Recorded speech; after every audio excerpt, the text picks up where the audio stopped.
Hi, ako si Aaron Sipontos at ikukwento ko sa inyo kung paano ako nahilig sa sports at sa gym.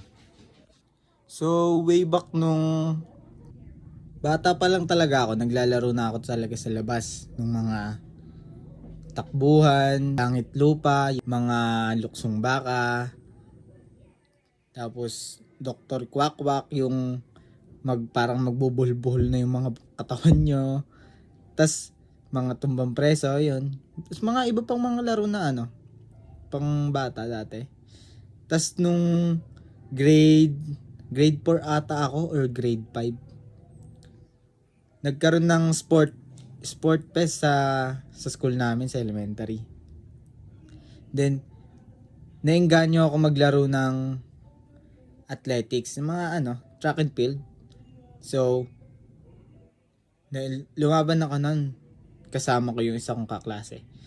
Lumaban kami ng 100 meters, 200 meters, tsaka 400 meters.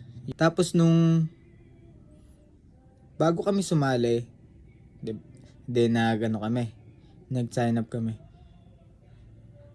So, pinag-training kami sa school, sa labas ng school nagti-training din kami. Tapos pagka nasa school kami, sobrang tuwa ako nun. So, kasi wala kaming gagawin, magtatakbo lang kami sa labas. Yun lang, wala kaming gagawin, di ba? Tapos nung lumaban na kami, nakapasok naman kami nung lalaban na kami nung kalarahan, nung nakapunta na kami. Nakalimutan ko na kung saan school namin na pinuntahan nun. Ganda ng oval nila, red na red yung tatakbuhan namin. Tas ang lawak.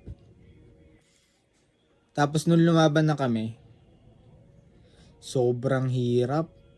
Ang bibilis ng kalaban namin, sobrang bilis. Though, umabot naman ako ng 4th place, kaso hindi ako nakapasok. Tapos nun, naglalaro-laro na kami. Tapos pagpasok ko ng grade 7, nag-high school na ako, hindi na ako pinayagan ni Papa tsaka ni Mama na magtuloy ng athletics. So, nag-stop na ako. Then, regular class na lang ako. So, nung pagtapos ko mag-grade 7, nagbakasyon kami sa Cavite. Then, bigla siyang nag-pandemic. Nag-quarantine. So, nung quarantine nun, sabi, 2 weeks lang. Then, tumagal, naging 2 years, 3 years. That time, pumayat talaga ako. As in, super payat ko. Then, nakakita ko sa TikTok ng nag-gym, tapos lumalaki yung katawan. So, naengganyo ako. And then, yung mga tropa ko dun sa Cavite na nag-gym din. So, sumama ako sa kanila. Tapos, nung una, lang, every other day lang. Tapos, paminsan-minsan, pagka gusto lang namin. Then, yun. Nahihilig na kami mag-gym. Tapos, nung nakakapag-gym na kami, nahihilig na din ako mag-basketball noon. So, nag-uumpisa pa lang ako mag-basketball noon. Kasi mahilig din sila mag-basketball. So yung time na yon, napagsasabay ko yung basketball, bike, tsaka yung pag-gym ko. So, super fit ko na nun. Nung nag-gym ako after school, nag-gym ako ng tanghali, hapon, hindi pa ako kumakain ng umagahan nun.